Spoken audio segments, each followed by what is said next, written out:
Hi, I'm Mike Bellevue. I'm the black powder editor for Guns of the Old West magazine. And in this series of videos, we're going to be shooting this Ruger Old Army Buntline to test different projectiles. In the first episode, we were shooting round balls. In the second episode, we were shooting the 225 grain conical bullet cast from a Lee mold. And in this final episode, we're going to be shooting the 255 grain Kaido conical bullet.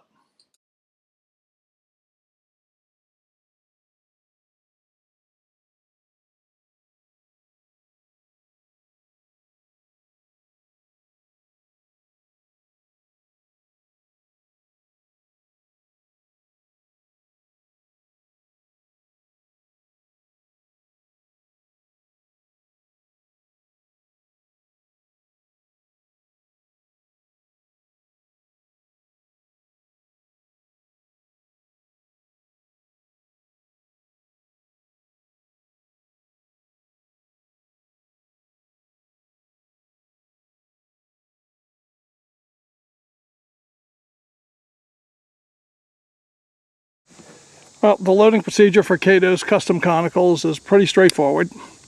We'll put the Ruger on half cock.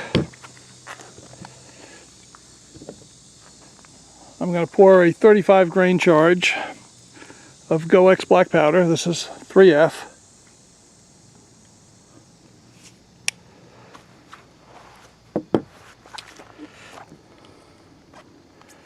And I'll fill a chamber with that.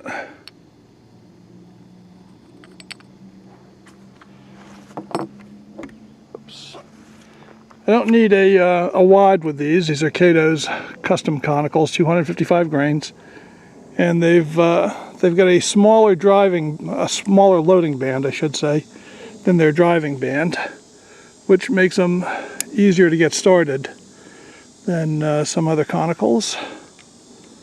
So we'll just get her in. So then we can get it started in the chamber, then run it underneath the rammer,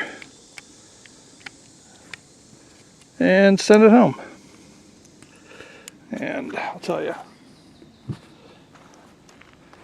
these things are a little bit harder. He doesn't cast them out of pure lead. He uses a little bit harder alloy, and they can be a little tough to get started. Turn the camera this way because I need to get a little more leverage on it. There we go. So we want to make sure that we've got the nose of the bullet below the mouth of the chamber because we don't want it bumping into the barrel when we get up here. Okay.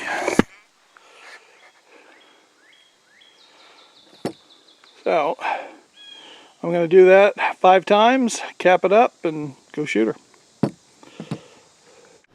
We're going to run the Ruger Old Army with Kaido's custom-made 255 grain conical for the Ruger Old Army over 35 grains of 3X GoX powder.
Kaido's bullet didn't give the kind of accuracy, performance, or as you'll see in a little while, the velocity performance that I expected.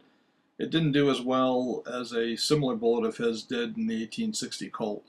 And I think there's 2 reasons for this.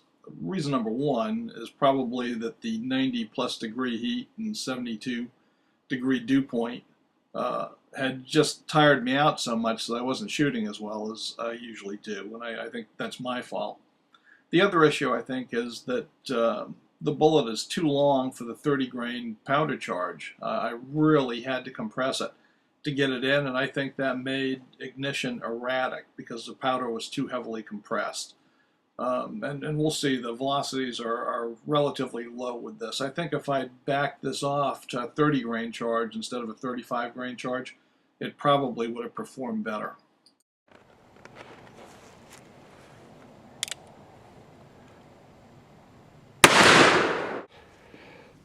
Kaido 255 grain bullet, 35 grains of GoX, 712.5. So as you can see from this chronograph reading of 712.5 and my average, which was 805, we were all over the place on this string. And that, once again, leads me to believe that my powder was overcompressed and was giving very erratic ignitions. So once again, I think stepping back maybe to 30 grains, maybe even a little bit lighter, would be required for this bullet in an unmodified Ruger cylinder. Now, Kaido has had his Rugers modified to deepen the cylinders, and he can get 40 grains of powder in, he tells me. But in a standard Ruger chamber with this long bullet, it just can't handle that much powder.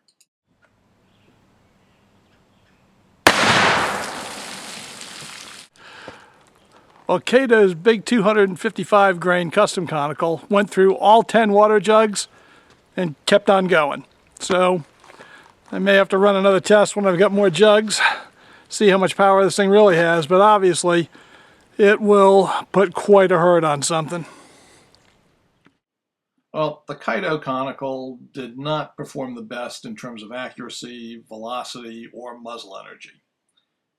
But it went through all 10 jugs and it kept on heading for the next county, which definitely makes me think that muzzle energy is not a very good measure of how a bullet's going to perform. And as I said, I really think I shortchanged this bullet by trying to use too much powder. It's a very long bullet, and I had to overcompress the powder, which made it very erratic. So I think maybe 30 grains, this thing would be a phenomenal hunting bullet.